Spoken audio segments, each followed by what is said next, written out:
Bueno, bienvenidos a un nuevo programa de este ciclo sobre crisis y conflictos del siglo XX, y habíamos visto anteriormente la década del 20 y ahora vamos a entrar en la década del 30 con un programa que pone el acento en el aspecto económico, ¿no es así, Héctor? Sí, bueno, buenas tardes. Efectivamente, nosotros en el programa pasado hicimos una sucinta revisión de lo que pasó en la década del 20, tocando los grandes episodios político-ideológicos: comunismo, fascismo, República de Weimar. Pero llegamos a un punto de corte, que era el crack del 29, la crisis del 29, que distorsiona todo el panorama. Todo lo que hablamos de reparaciones, todo eso, se produce un hecho evidentemente exógeno, un hecho externo que cambia. Efectivamente, yo puedo aportar algo en materia de, hipersintéticamente, ¿qué fue en el fondo esa famosa crisis depresiva del 30 y cómo y por qué se produce? Para eso hay que rebobinar, a mi juicio, un poco lo que pasó en la década del 20. En la década del 20, década de los años felices de los Estados Unidos, lo que llamaban los felices 20, ¿no? Estados Unidos tenía una expansión económica extraordinaria. Indemne de la guerra. Salía siendo acreedor de todos los países europeos. La doctrina Monroe se había invertido, ya no era que los europeos interviniesen en América, sino que ya los norteamericanos intervenían, sí, financieramente, todavía no militarmente como en la segunda, pero lo hacían. Ahora, lo mismo en Francia y otro más. Pero ¿cómo y por qué se creó esa expansión que terminó en una burbuja financiera especulativa? Porque resulta que la situación en Estados Unidos era de bonanza, efectivamente, de posguerra, ¿no? Estados Unidos era el gran proveedor de Europa, etcétera, aunque los países europeos estaban en crisis. No nos olvidemos que acá estamos bajo un trauma. Cuando terminó la Primera Guerra Mundial, los países occidentales, especialmente Francia y también Inglaterra y Estados Unidos, no digo que navegaban en la abundancia, Estados Unidos sí, pero sí, tenían un buen pasar. Pero en la Europa central y oriental estaban a los tiros, definiendo quién frenaba el comunismo. Revolución interna, guerras civiles. Claro.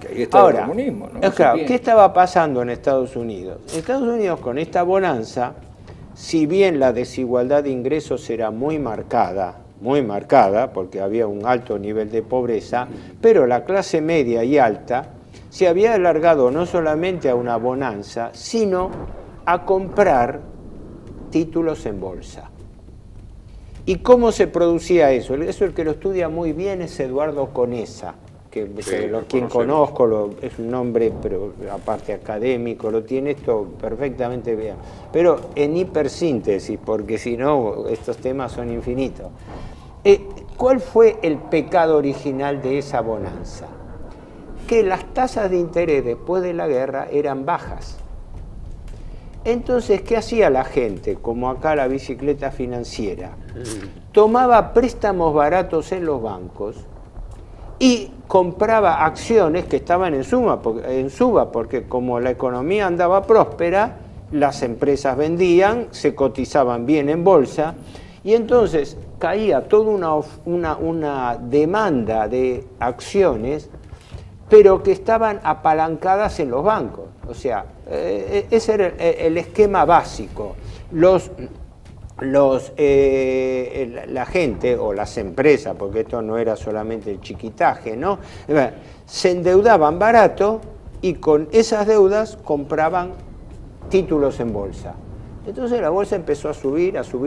Se empezó a generar lo que conocemos, una burbuja. Todas las burbujas siguen la misma regla.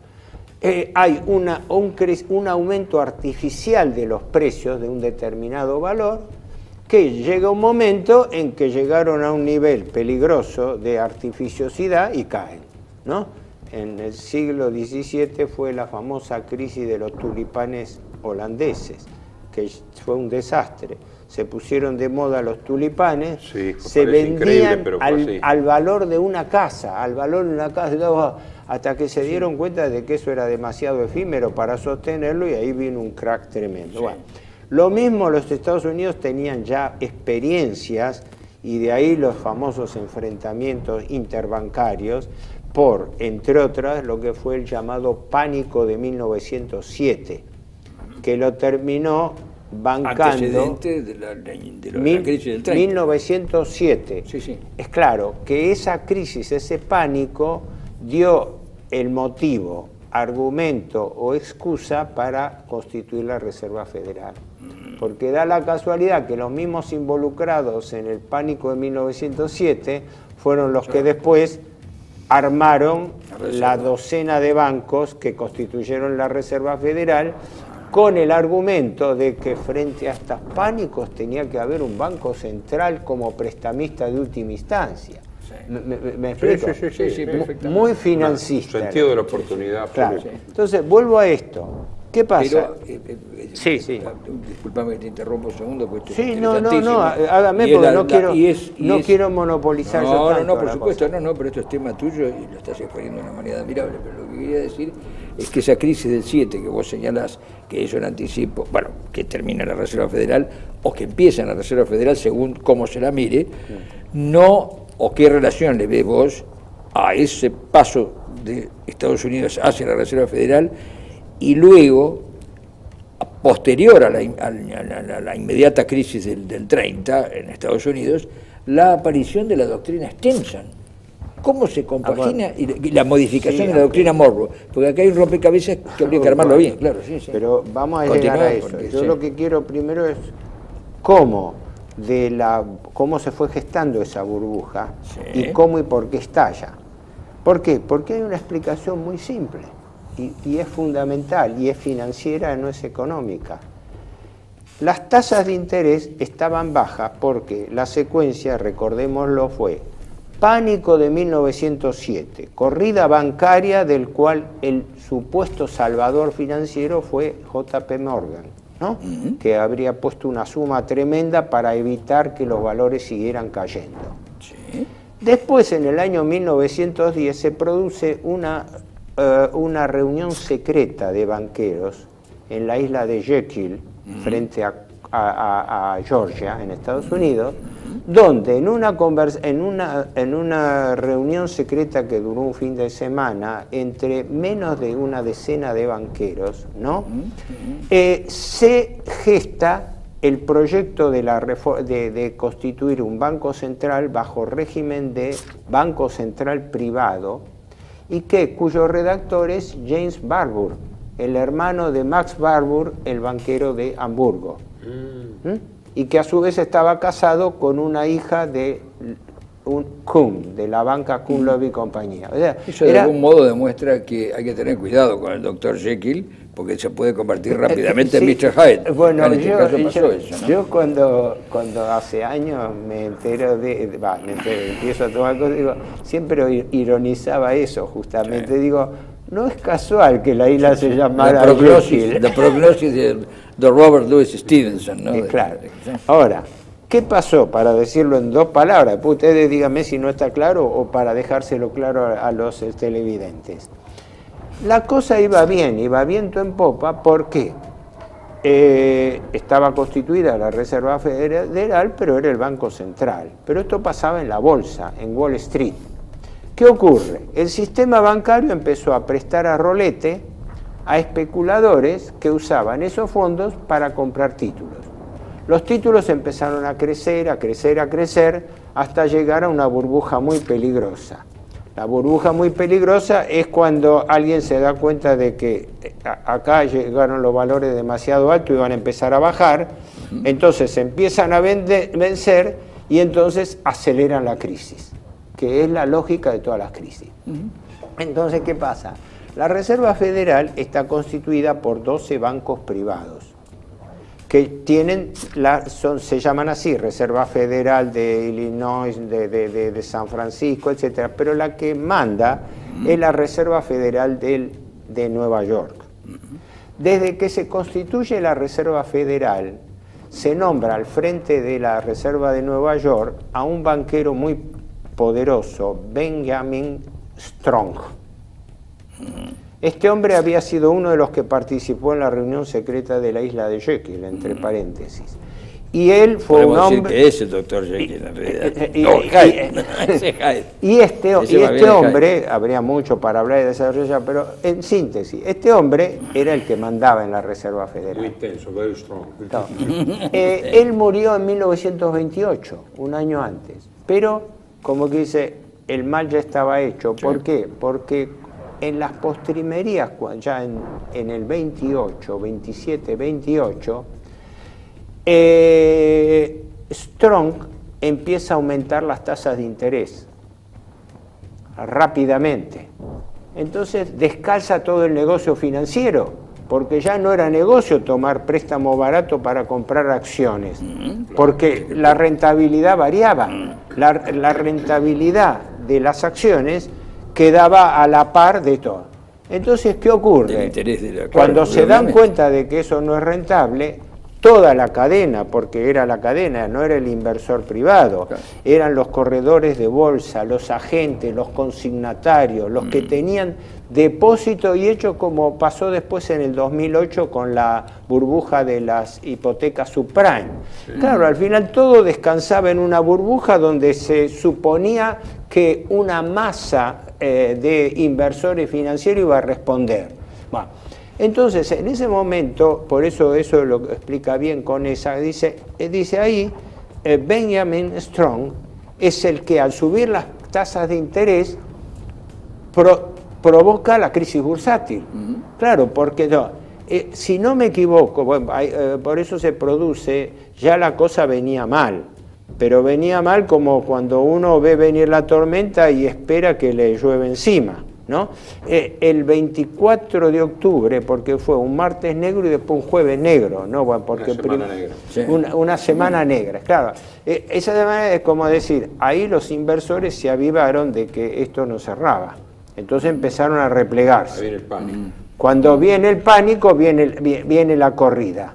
Se reúnen creo que fue una reunión también en cabildeo, imagínate cómo sería en esa época, de los grandes bancos, el Morgan, el Citibank y otros más, para ver si podían aguantar los valores de bolsa. Es decir, saliendo ellos a comprar acciones, como había hecho Morgan en el 1907. Es decir, que salga alguien comprador para aguantar. Por ejemplo, lo que está haciendo ahora el Banco Central en la Argentina, que aguanta el valor del dólar saliendo él a comprar dólares para que el dólar no baje, o al revés, vendiendo para que... para graduarlo, sí. Graduarlo, bueno, pero sin hacerme lío. Entonces, ¿qué ocurre? En ese momento es cuando se produce el pánico, la corrida. Toda la gente quiere salir de golpe, el efecto avalancha, el efecto manada, toda la gente quiere salir de bolsa. Si no me equivoco, creo que en un solo día, el 29, se ofrecieron a la venta por valores de liquidación en la Bolsa de Nueva York 13 millones de acciones en un solo día. O sea, no había forma de pararlo. Cuando uno ve los documentales hay realmente pánico, y lo que es la bolsa, lo que son todos los agentes, los operadores, porque todo el mundo timbiaba. Claro, las grandes empresas y hasta el último operador. Pero permite una reflexión en quienes somos legos en economía y no manejamos más que las cuentas, digamos, privadas. Sí, sí. Pero sí a los que nos interesa la historia y el pensamiento humano, ver que los economistas, yo no puedo creer que sea inocente esto, porque se ha repetido y se sigue repitiendo. Bueno, evidentemente que alguien me diga son accidentes, yo creo que no son accidentes porque son cosas absolutamente previsibles. Si yo provoco una burbuja financiera, hay una intención, o hay una intención atrás, o una irresponsabilidad inconmensurable, ¿o no? Hay una intencionalidad, creo, y también una gran irresponsabilidad de la masa colectiva. Pero que la masa colectiva, pero la masa colectiva, sí, por eso la masa colectiva necesita chocar contra el muro para darse cuenta que las cosas van mal. Eso ha sucedido así, ha sido de siempre así. No se le puede permitir, no se le puede pedir a la masa común, digamos, que conozca los refinamientos y la alquimia superior de un modelo económico. No lo puede saber, va a usar el sentido común. Pero el problema es que los banqueros y los economistas sí lo saben, y sin embargo repiten esto. Es muy curioso, porque o irresponsabilidad Yo te digo esto, intención. Vos lo dijiste al principio y, aunque no es un aspecto técnico, pero es un aspecto de pura lógica. ¿Qué es esto? Estos hiperbanqueros, hiper sofisticados banqueros, no pueden excusarse en que se equivocan. No. Ellos no son las víctimas, ellos son los causantes. Exactamente. Y además que desde la famosa experiencia Rothschild con la batalla de Waterloo, son los beneficiarios. Sí, ¿Por sin qué? duda. Porque son los que, viendo venir la tormenta antes, se retiran antes de que venga la manada. Y siempre queda algún herido en el camino, recordemos, ¿no? Pero el problema Varig hace poco no tiempo. es que tienen la fina sensibilidad, no es que tienen la fina sensibilidad para percibir lo que va a pasar, sino que ya saben lo que va a pasar. Lo hacen, lo provocan. A veces vos has la contado luz de es la tan base. grande que quedan víctimas en el camino, como la Varig. Víctimas quedan siempre, y no hablemos de los pobres inocentes que confían en esto directamente... y dicen, acá hay un premio Nobel de Economía que tiene la solución. Sí, el sí, premio toda Nobel esta de Economía lo único que tiene es una solución para los banqueros, pero no para nosotros. La cosa era muchísimo más compleja, pero para reducirlo a la esencia. ¿Por qué? Porque no nos olvidemos que la década del 30 no se puede interpretar sin esta crisis, esta depresión económica mundial que después tuvo efecto en todos los ámbitos, especialmente en el ámbito político. Pero redondeando esto nada más, ¿qué ocurre? Ahí se produce una caída estrepitosa de valores. Entonces, por eso el viejo dicho ese de quien ve una vaca, quien se quemó con leche ve una vaca y llora. Sí. Yo cuando siento hablar de banquero siento que mi magra billetera mi billetera no es gordita como yo, es más bien magra, tiembla en el bolsillo.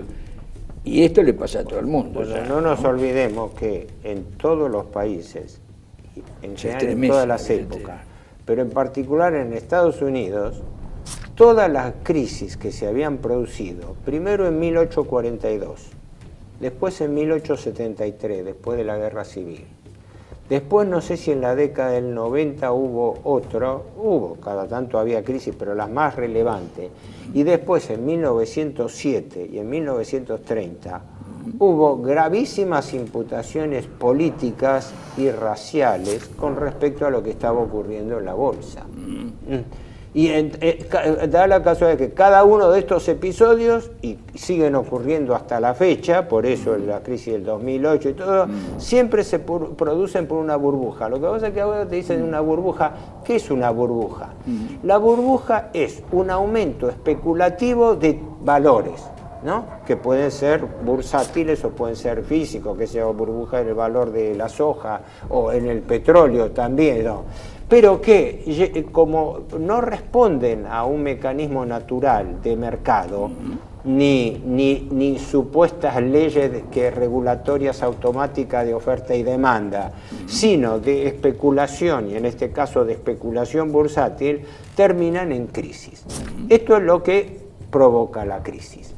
No sé si en este o en el segundo bloque, según el tiempo que dispongamos, pero viene entonces el punto que para mí más me interesa destacar, no solamente el origen de la crisis, sino cómo la crisis financiera se transforma en crisis económica. Perfecto, bueno. Y luego política. Y después política, exacto. Eso lo vemos ahora en el bloque siguiente.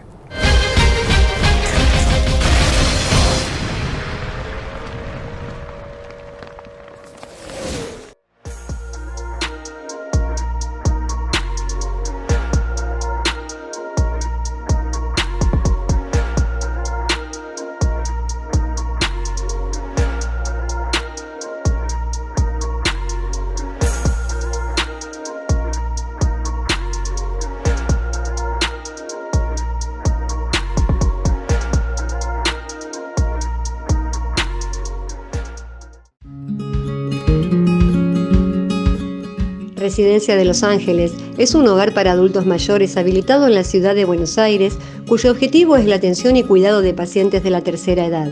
Más de 30 años de experiencia nos respaldan. Trabajamos con dedicación para cuidar a nuestros abuelos y así ofrecerles la felicidad y comodidad que ellos merecen. Estamos en el barrio Villarreal, pasaje Francisco Bauzá 2372, casi esquina Tinogasta. Comuníquese con María al 11 61 70 45 38. Los esperamos.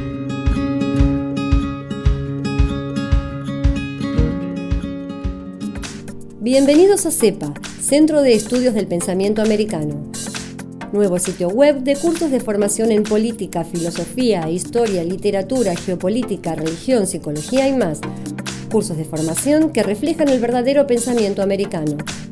Lo invitamos a elegir el curso de su agrado ingresando en www.cepa.la.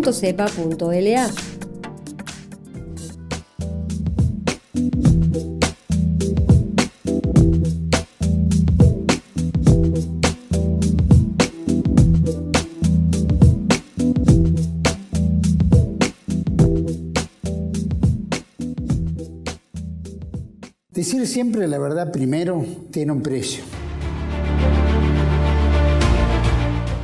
Pero todos los días, en cada programa, en cada reportaje, en cada esclarecimiento, descubrimos que decir la verdad vale la pena. Decir siempre la verdad tiene un precio.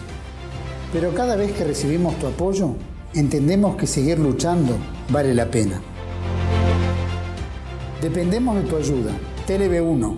Toda la verdad primero.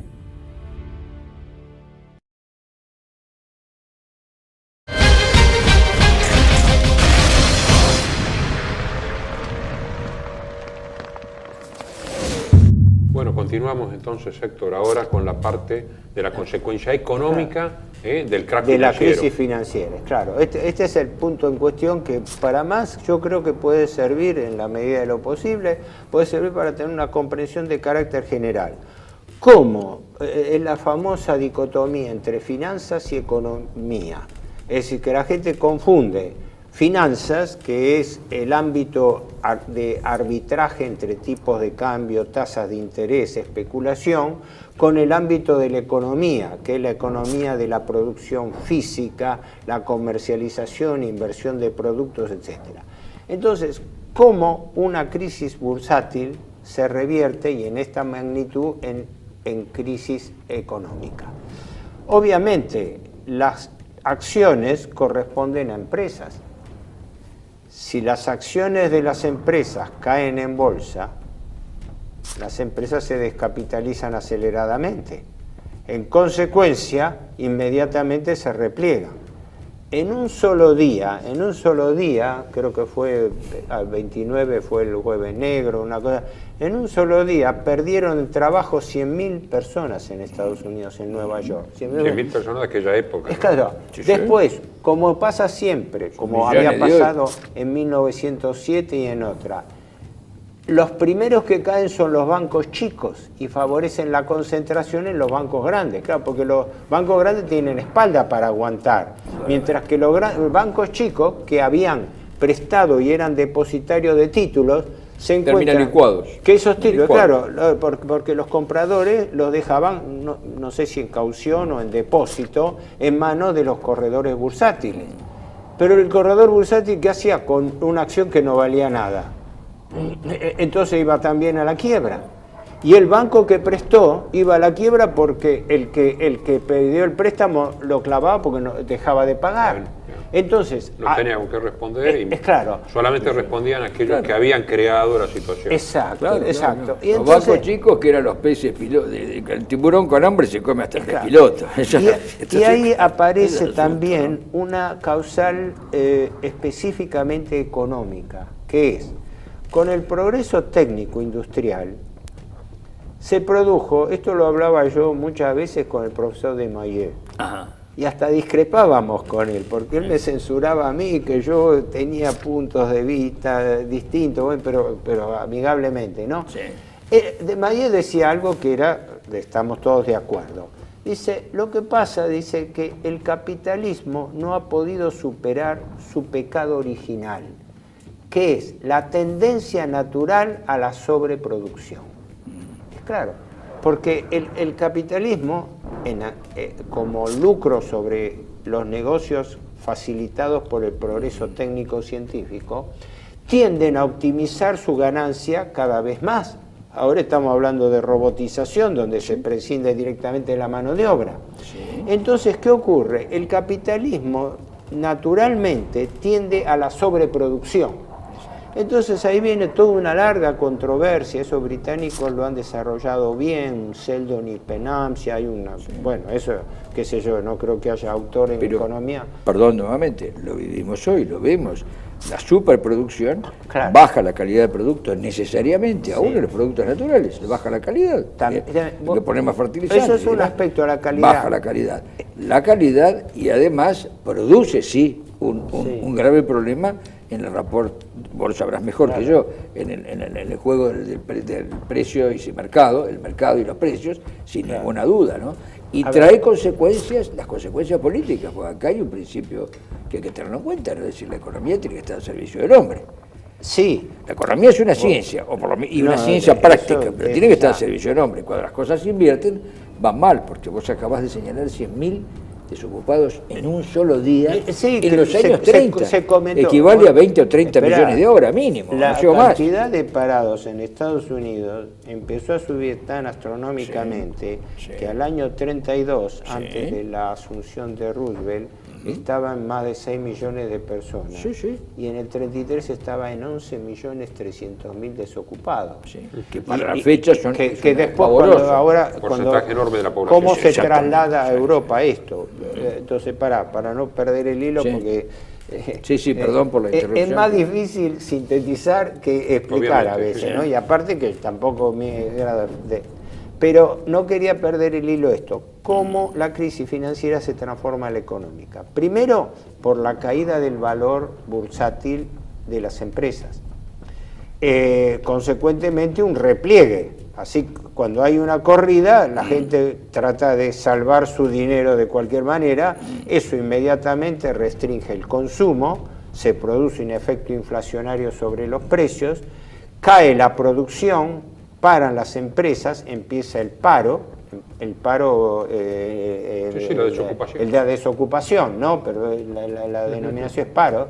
La cantidad de parados empieza a crecer en forma geométrica, ¿no? Porque claro, es como pasa acá ahora con la pandemia.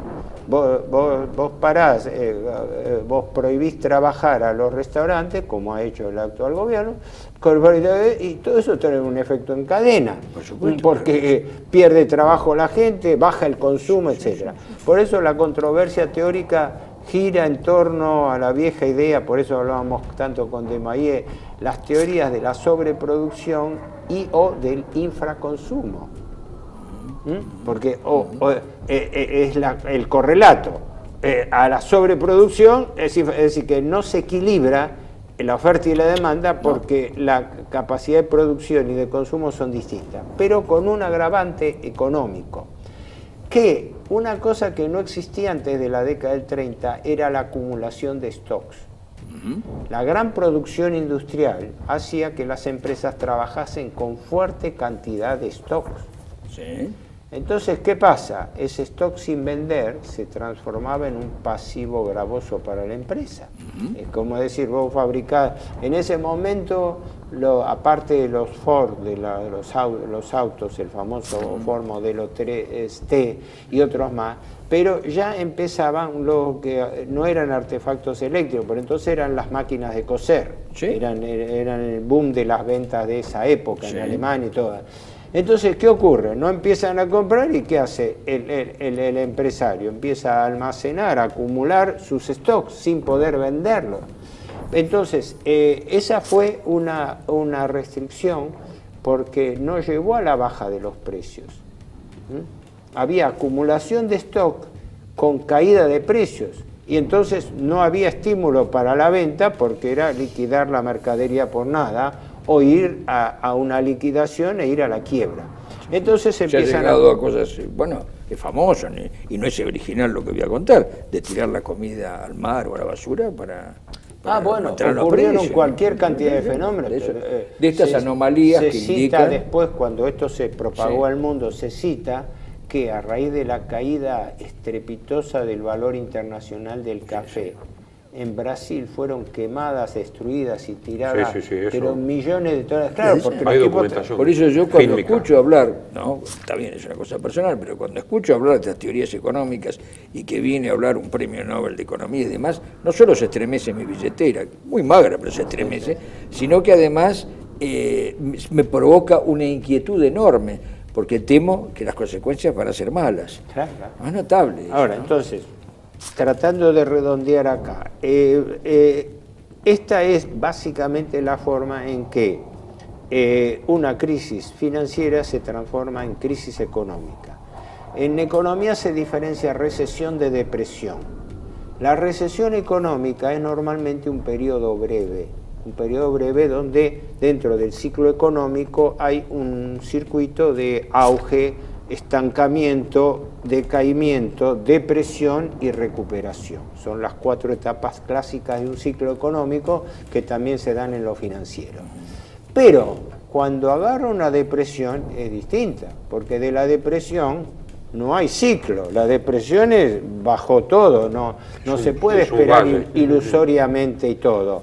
De allí la gran enseñanza que todos los economistas del establishment, con los liberales a la cabeza, obviamente, soslayan. ¿Qué es? Que lo que fracasó en la década del 30, con la depresión del 30, es que se acabó el mito de que el mercado solucionaba los problemas. Porque cuando estalló este problema, resulta que el mercado no lo podía solucionar. Por eso te hago una pregunta. Esto, de algún modo, y corregime si me equivoco, ¿no lo anticipa en el aspecto económico Vilfredo Pareto? Porque él viene. Bueno, punto económico, como ¿no? Ya sé que es un sociólogo, además, como desequilibrio, como distorsión de la economía, ya lo eso venían señalando muchos autores, ¿no? Bart Spengler, digamos, en forma técnica, ¿no lo hace Pareto? En forma técnica, ¿no? Quienes veían que esto no respondía. Spengler, en La decadencia occidente, en el segundo tomo, cuando habla del maquinismo, habla de que la lucha final por el dominio del mundo está dado entre la alta finanza del dinero libre y la economía productiva industrial militar, porque el poder militar moderno va atado al desarrollo industrial. ¿No? Pero, para no perdernos, termino simplemente esto. Bueno, este efecto en cadena se traslada a todo el mundo, porque Estados Unidos ya era la primera potencia del mundo, y como pasó con las hipotecas subprime en el 2008, claro, todos los países que imitaron el mismo esquema era así. ¿Por qué? Porque capitales europeos habían emigrado a Estados Unidos a aprovechar esta bicicleta financiera. Y cuando se corta en Estados Unidos, empieza a haber perjudicados ahí. Las distintas metrópolis. Y entonces, por eso empiezan a caer bancos en Alemania, en Austria el Kreditanstalt, que era una institución un poco más o menos, decir, la más respetuosa de Viena, el Kreditanstalt, que entra en quiebra en el año 1931, pero en Francia ocurrió también. Por eso, las complejidades son infinitas, pero en síntesis, de un crack producido en la bolsa de Nueva York, al cortarse la cadena de la felicidad, donde había tasas baratas y auge en bolsa, por una decisión de la Reserva Federal, ¿no?, que se supone que la Reserva Federal como Banco Central estaba para evitar estas cosas, no para terminar provocándola. Esa es una cosa que todavía no le entiendo bien, ¿verdad? Porque para eso existía un Banco Central como prestamista de última instancia, como garante del sistema financiero, pero cuando vino la crisis se llevó todo por delante, ¿no? Entonces, de eso se produce una crisis. Ahora, ¿qué pasa paralelamente en las finanzas públicas? Creo que en programas anteriores hemos recordado, y sobre todo en el último, el círculo vicioso que se había creado con las reparaciones de guerra y las deudas aliadas. ¿Por qué? Porque Alemania, como hemos visto, después de la guerra se le impusieron reparaciones impagables. Como no podía pagarlo, desde el plan Dawes en adelante, Alemania pagaba en función de los préstamos que le daban los bancos norteamericanos. Exacto. Sí, sí. Porque la ingeniería del plan Dowes fue hecha por Charles Dowes, que creo que era general, pero cuyo verdadero artífice era un hombre de la banca Morgan, que era Owen Young, que después hace el segundo que se sienta plan. en Versalles como si fuera una potencia más. Exacto. Y era de la Unión Mundial de Bancos. Eran dos, como una superpotencia. Vos lo recordaste bien. Fue lo que ocurrió en Versalles, que se señalaba, no sé cómo fue, una anécdota que se señalaba, hablando del banquero Jacobo Schiff, que era el presidente de Kuhn Loeb y compañía, que alguien de la delegación norteamericana dijo, ¿qué hace el señor Schiff acá en la conferencia de París? Es claro, entraban los hermanos Barbour de por una puerta, Max Barbour... Y Owen Young sentado con todas las potencias vencedoras. Es claro. De la Unión Mundial de Bancos. Era una melange entre políticos, funcionarios, asesores de nivel y banqueros que ¿qué estaban decidiendo a través de... El problema es saber quién marcaba el contrapunto. Claro. Ahora, el círculo vicioso era que así como Alemania tenía deudas impuestas por el Tratado de Versalles, las reparaciones del capítulo 8 del tratado, que eran impagables por anualidades, pero también los países vencedores, empezando por Inglaterra y Francia, tenían deudas interaliadas con Estados Unidos por la provisión de material de guerra y alimentos durante la guerra. Si no me equivoco, aunque las cifras ahora a distancia no son representativas, pero si el total de las reparaciones fijadas a Alemania equivalía aproximadamente a unos 33.000 millones de dólares de esa época, las deudas interaliadas eran de unos 13.000 millones, o sea, una tercera parte. Pero entonces, ¿cómo se cerraba el círculo vicioso perverso? Alemania no podía pagar las reparaciones, por eso la ocupación francesa del Ruhr, etcétera, para cobrarse en especie. Sí. Entonces, al estar Alemania con una deuda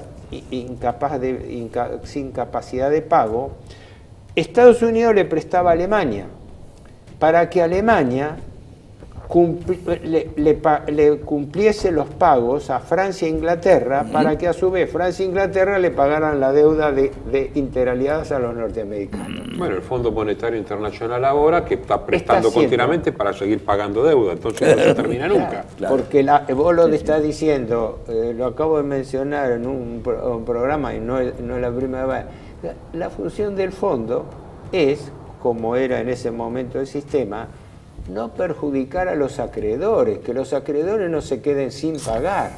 Entonces, cada vez se endeudaban más a Alemania para que Alemania no entre en default, no entre en cesación de pago. Porque si entraba en cesación de pago, Alemania no le pagaba a Inglaterra, a Francia y a Bélgica y a otros países endeudados, y entonces los banqueros norteamericanos se quedaban sin cobrar. Tan simple y tan crudo como eso. Sí. Bueno,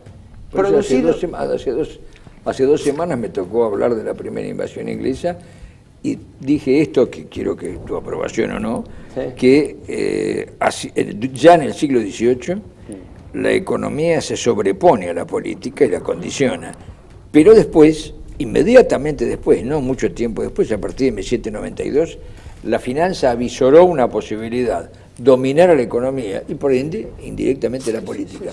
Y eso fue gestado allí, bueno, no ahora. Nosotros vemos la forma perfeccionada en el siglo XX, que es lo que vos estás contando. En la época que estamos viviendo, y no es nuevo, la finanza manda sobre la economía y sobre la política. Indudablemente. Hay un poder absoluto. Sí. Ahora bien, hasta acá más o menos dejo, porque si no tendríamos que seguir con toda la evolución económica. Pero acá hay algo importante. ¿Cómo reaccionan los países frente a esto?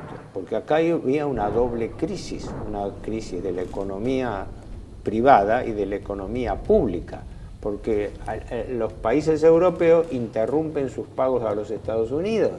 Hablaste de la desconfianza respecto del mercado porque el mercado no solucionaba nada. Claro. Pero eso revaloriza el papel del Estado. Claro, por eso entonces todos los países apelan a... Ahora lo dirían tratando de ridiculizarlo, ¿no? A papá Estado. Cuando las papas queman, alguien tiene que aparecer a salvar las cosas. Entonces acá hay lo que yo llamo dos grandes experiencias de intento de salida de la crisis. ¿Qué pasa con las reparaciones?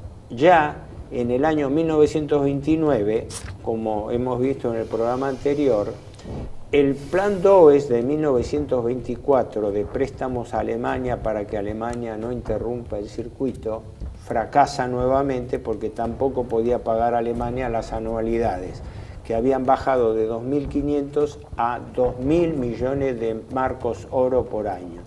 Esto es como decir, ¿usted puede pagar 2.500? No. ¿Y puede pagar 2.000? No. Bueno, pero se lo rebajamos a 2.000. O sea, eran cifras impagables porque los vencimientos eran a 60 años. Alemania tendría que haber seguido pagando esas anualidades hasta el año 1988. Por eso, estamos hablando de un sinsentido lógico. Bueno. Entonces, ¿qué ocurre? Los países entran en cesación de pagos, no solamente Alemania, sino todos los países. Entonces, inmediatamente el presidente Hoover en Estados Unidos establece, para no formalizar la moratoria, para no formalizar la cesación de pago de Alemania, le da una moratoria de 1 año a Alemania para que pague sus obligaciones. O sea, como pasa acá hoy en la Argentina, para no blanquear el default. Sí, la historia vuelve a repetirse, como dice el tango.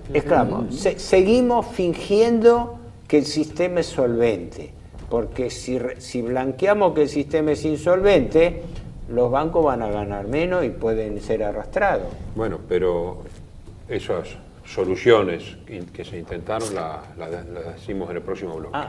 Bueno.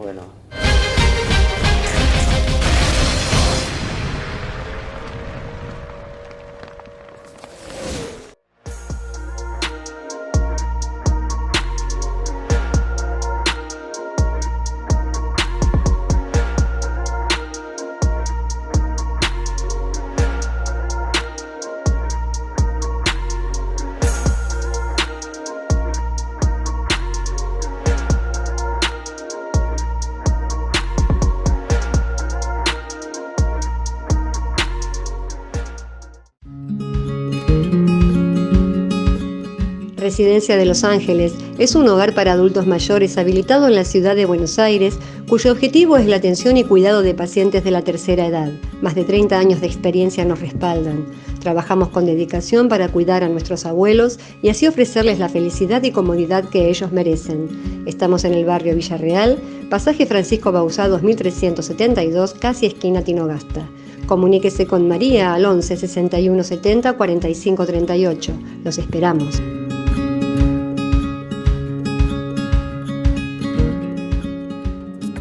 Bienvenidos a CEPA, Centro de Estudios del Pensamiento Americano.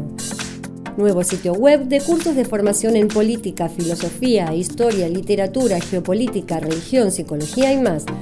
Cursos de formación que reflejan el verdadero pensamiento americano. Lo invitamos a elegir el curso de su agrado ingresando en www.cepa.la.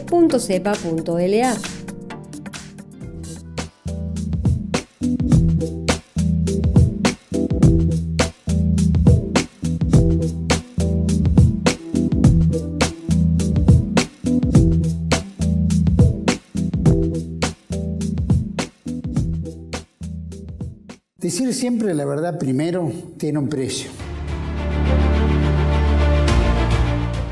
Pero todos los días, en cada programa, en cada reportaje, en cada esclarecimiento, descubrimos que decir la verdad vale la pena.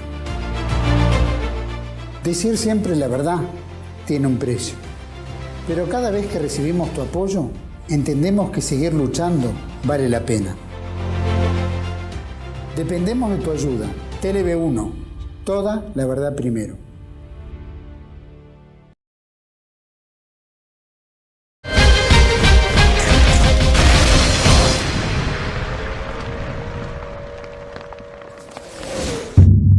Estábamos en la moratoria Hoover. Cortamos en la moratoria Hoover. Expliquemos la secuencia. Crack del 29, crisis que se traslada de la finanza a la economía. Ya a partir del 30, el tema de los parados, la cesación económica, se transmite a la economía pública. se cortan en la práctica los pagos de reparaciones, entonces... Y termina en la economía doméstica, que es lo lógicamente. Que es el malestar social creciente. Es claro, con la miseria que Estados Unidos arrastraba una fuerte desigualdad económica, porque la bonanza era para un segmento de la población, es como hoy en la Argentina. Sí, un sector de la población de clase media puede vivir bien, pero hay un 44% de gente que vive debajo del nivel de pobreza. No olvidemos los documentales norteamericanos sobre los rompehuelgas y la represión policial a las huelgas en Estados Unidos con una dureza increíble. Sí. Bueno, el 1 de mayo, ¿no? El 1 de mayo. Claro. La secuencia pública, en 2 palabras, fue así. Año 1931, moratoria Hoover. El presidente Hoover, que fue el último presidente republicano, que por eso cae en las elecciones del 32 frente a Roosevelt, ¿no?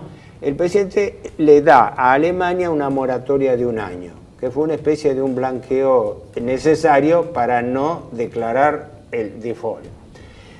Al año siguiente, a comienzos creo que del 32, se hace la conferencia de Lausana en Suiza, donde se participan Alemania como deudor y también los otros países aliados, ¿no? Donde se conviene en que, dada la crisis terrible internacional, hay que suspender los pagos de deudas internacionales. Y en particular, si no me equivoco, a Alemania se le da a entender que se le extiende la moratoria 2 años más, o sea, a 3 años. Que no se llega a cumplir porque en enero asume el gobierno nacional socialista, Hitler denuncia el Tratado de Versalles y ya suspende el pago de reparaciones. ¿Y qué sucedía en Estados Unidos con un proyecto de Roosevelt? Ahora, es claro, aquí viene algo, a ver si por lo menos lo puedo dejar planteado. Yo veo 2 grandes líneas divisorias de aguas.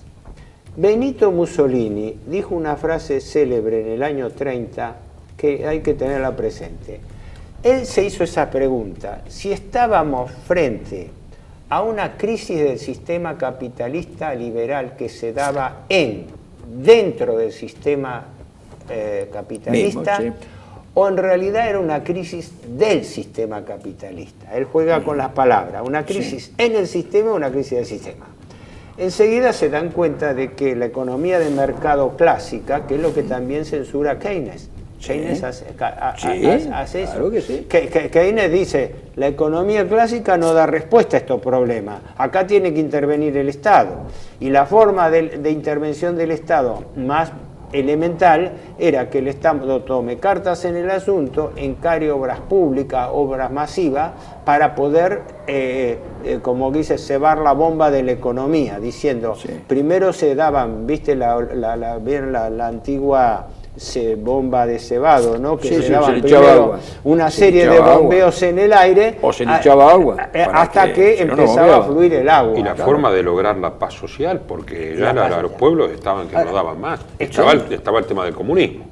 Además, todo esto se daba. No hay que olvidarlo. Nosotros después era una criatura de 13 años el comunismo. Claro, acá transpusimos las cosas, aclarémosle a los espectadores, porque arrancamos con el detonante que fue la crisis económica, pero después vamos a hablar de los efectos políticos de esa crisis. Sí, claro. Pero en cuanto estamos en plena crisis económica y hay que afinar. En cuanto a las alternativas que yo veo, por lo que he estudiado, hubo 2 grandes variantes. Y se dieron simultáneamente, porque ambos, tanto Roosevelt en Estados Unidos como Hitler en Alemania, asumen en el 33. Y en consecuencia se dan 2 experiencias: el New Deal en Estados Unidos y el Neue Plan, el nuevo plan de Schacht en Alemania. Y que en síntesis muestran una moraleja muy interesante, porque vos lo sabés bien porque sos investigador al respecto. Los hechos históricos hay que verlos en su contexto. Después, a posteriori, hipotizamos cualquier cosa, pero en ese momento había que sacar, había millones de parados y además había una crisis política inmanejable. Alguien tenía que poner orden, ese era el problema. Entonces, en 2 palabras, ¿cómo sintetizar? El New Deal fue todo un programa de reformas que encaró Roosevelt en Estados Unidos, piloteado por la gente del Brain Trust. El Brain Trust fue lo que llamaríamos hoy un think tank, un grupo de cerebros. Fue un grupo de gente que colaboró de las más distintas, no tan distintas extracciones porque había de todo, pero eran gente del riñón de Roosevelt, ¿no? Desde Bernard Baruch, el mismo banquero que había asesorado a Wilson, ¿no? Hasta Lamont, que era un especulador bancario en realidad, que arreglaba, él era un especialista en entuertos de deuda externa, etcétera. Erlemont, una serie de nombres, una veintena de gente que ahora es desconocida, y se encaró todo un paquete de reforma de leyes, ¿no?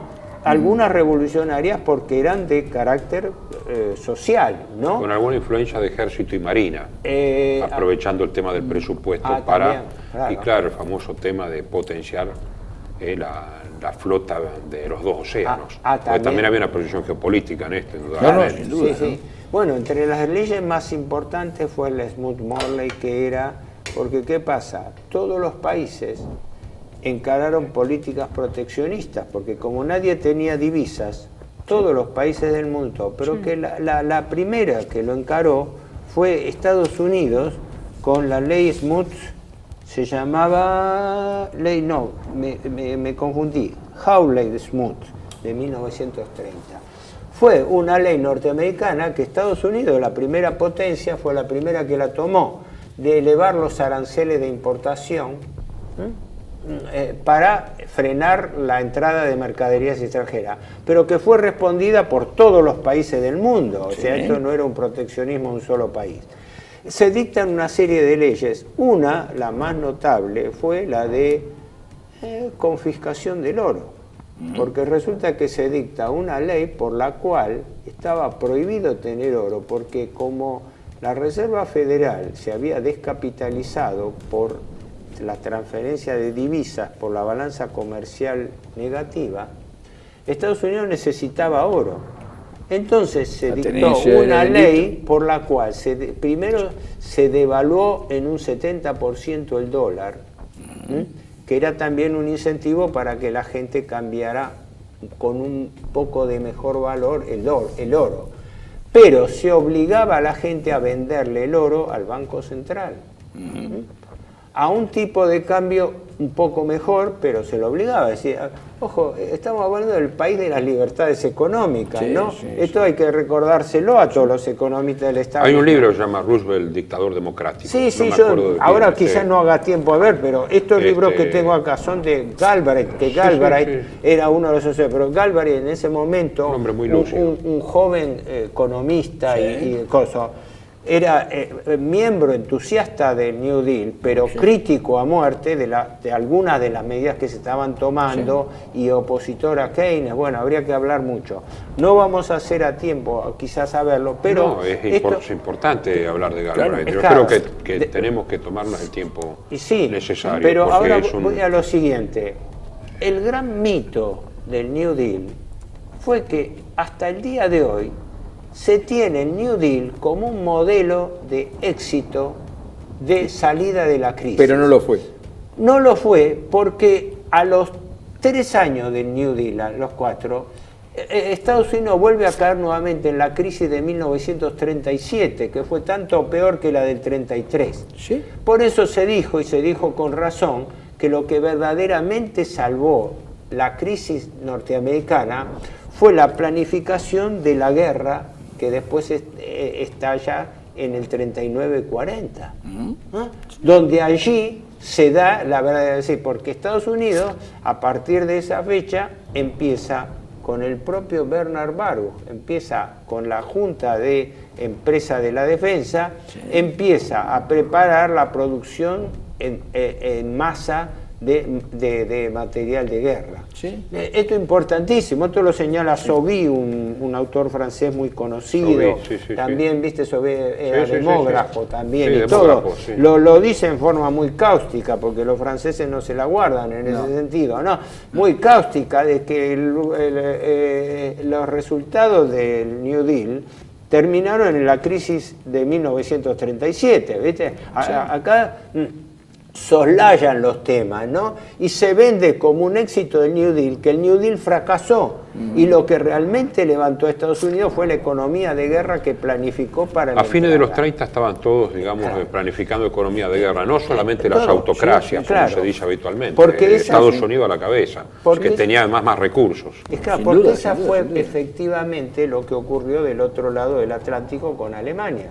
Porque Alemania encara un plan, una vez liberado de las anualidades de Versalles, encara un plan acelerado. No nos olvidemos que lo encara nombrando ministro de Finanzas a Hjalmar Schacht, que no era un nazi, era un hombre ligado a la alta finanza, amigo de Norman Montagu, el presidente del Banco de Inglaterra, un hombre que venía del riñón de la banca, que había estabilizado el marco. Se lo nombra como negociador. La intención es que negocie. Él era ministro de Finanzas, sí, pero y firma y establece lo que llamó el Neue Plan, el nuevo plan. Sí. Por eso fue considerado el mago de las finanzas alemanas, lo cual era cierto. Fue puesto con una intención. El combate la desocupación es exitoso. Cuando él reemplaza el aspecto especulativo por el aspecto trabajo, hace una verdadera revolución. Claro. Porque era un banquero, entre comillas, nacional. Sí, nosotros tenemos que ver que hay, sobre todo de la época bismarckiana en adelante, hay una disputa en la propia Alemania entre lo que es, digamos, el capital especulativo financiero y lo que es el capital abocado a la industria y a la producción, que es el que a principios de los 30... que para mal o para bien es el que puede hablar de bien común, mientras que el otro no puede hablar de bien común. Por eso, yo no sé si ustedes saben que cuando se hizo el artículo del primer Rockefeller para la Enciclopedia Británica, lo pagó Rockefeller y dijo, pongan filántropo. Es decir, él no era banquero, era primero filántropo y después banquero. Pero en fin, en un mundo donde los banqueros se llaman filántropos, en fin, es un porque tiene una fundación, que se pone los zapatos en las manos y los guantes en la piel. Ese libro que es un clásico que después Schacht escribió después de la Segunda Guerra, porque él salió libre en Nuremberg, ¿no? Acá estuvo invitado a dar conferencias. Exacto. Yo tuve oportunidad de asistir a alguna de las conferencias de Schacht que trajo el empresario Cao Sarabia. Cao Sarabia, sí, porque vino pero acá lo explica, la base revolucionaria de Schacht tenía mucho que ver, no digo con la idea geseliana o de Feder, algo así, pero se basaba, lo dice el capítulo, no toda emisión monetaria es inflacionaria. ¿Por qué? Porque se partía de la base que el dinero aplicado a la producción concreta te levantaba, y con eso... que es la función sana del dinero. Claro, entonces, primero, él es nombrado ministro de Finanzas y también director en el Reichsbank, del cual había sido presidente cuando fue, que lo hemos hablado, cuando fue la estabilización del marco en 1923 con el Plan Dawes, ¿no? Bueno, pero de Mayer ironizaba con eso, dice, Schacht era un hombre de la finanza, dice, lo único que fue es que cuando fue en el 24 el Plan Dawes le dijeron, usted tiene que hacer un plan de ajuste rápido, ajuste drástico, porque tiene que cambiar el marco alemán, tiene que hacer un plan de ajuste a rajatabla, internacionalizar el directorio del Banco Central. El otro dijo, sí, lo hizo y estabilizó en un año el marco, ¿no? A un costo altísimo de desocupación, pobreza, crisis. Sí, pero el objetivo se logró. Dice, y después vino Hitler y lo llamó a Schacht, ironizaba de medio y le dijo, señor Schacht, ¿vio lo que usted hizo en el 23? Bueno, ahora necesito hacer exactamente lo contrario. Es que era un gran técnico, un hombre subordinado a la política. Claro, exactamente. Porque lo básico de Schacht fue que él tenía que disponer los medios de pago. ¿Por qué? Alemania, como todo país que encara un ritmo de crecimiento, Sí. El valor del milagro alemán de posguerra no tiene paralelo con una Alemania destruida físicamente. Pero la gente se olvida de ponderar lo que yo llamo el primer milagro alemán, que fue el de la década del 30, que se hizo partiendo no solamente de la base de una tabla cero a nivel financiera, sino que además cargó con todo el montaje y el financiamiento de una economía de guerra que después estuvo en condiciones de competir contra todas las potencias aliadas. Y eso tuvo mucho que ver, la parte financiera, por eso las letras MEFO, que en realidad primero bajo Helfferich, que había sido anteriormente titular en el Reichsbank antes del nazismo, y después que largó las letras OFA. Las letras OFA eran letras de trabajo. ¿Por qué? Porque al no tener divisas Alemania, tenía que tomar un valor de referencia monetaria convencional. Entonces, ¿qué pasó? Una de las invenciones de Schacht, que son poco conocidas de nombre, pero poco conocidas, yo he hecho 2 trabajos al respecto, que eran esas letras MEFO, que eran una suerte real de moneda paralela, por la cual bajo el endoso de una letra de una empresa fantasma del Ruhr, que llevaba esas siglas, MEFO, que traducida era un nombre en alemán que tenía como 20 palabras, ¿no? Como hacen los alemanes, que tienen 20.000 palabras, todo, era Sociedad para la Investigación de los Metales en Alemania. Sí. Y resulta que se había constituido con un capital mínimo de todo, pero ¿qué ocurre? La realidad de eso era que quienes habían constituido eran todas las grandes empresas de la industria pesada alemana, desde Thyssen, Krupp, etc. Entonces, ¿qué ocurre? El Estado alemán pagaba gran parte de su gasto público con letras que eran endosadas.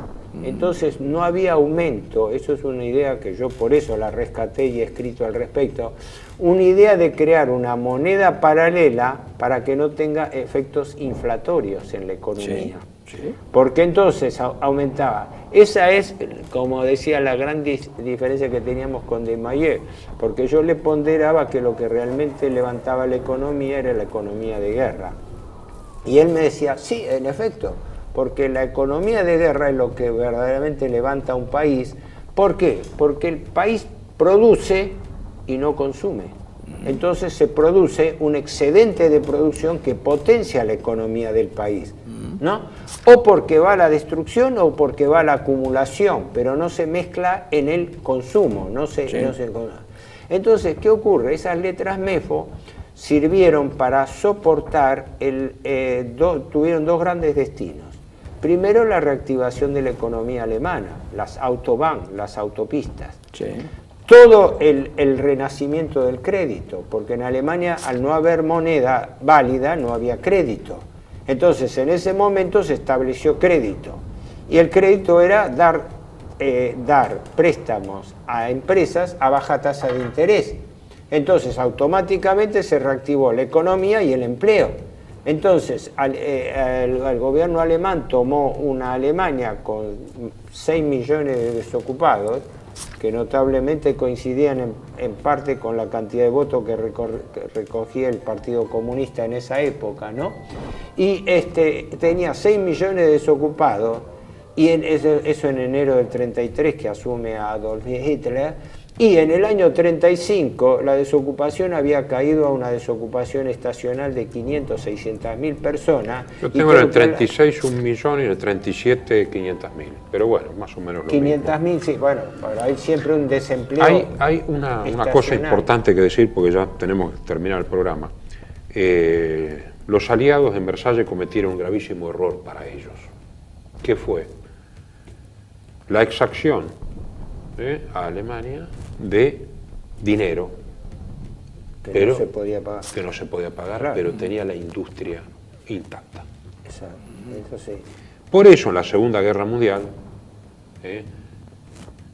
se fijó como estrategia la destrucción de la industria, además de la rendición incondicional.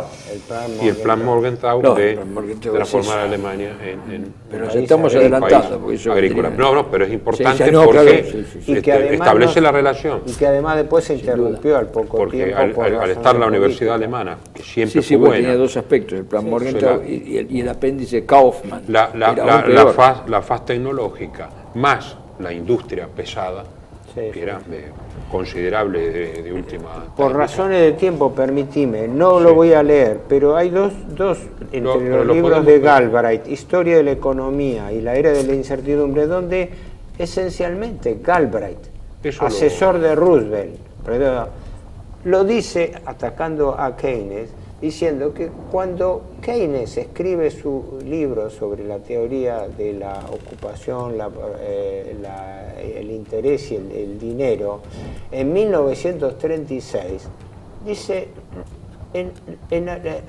los nazis en Alemania hacía 2 años que ya lo estaban practicando con éxito, como diciendo, Keynes no descubrió nada. Lo que pasa es que si se cita a Keynes, lógicamente. Claro, y no a la Neue Economie.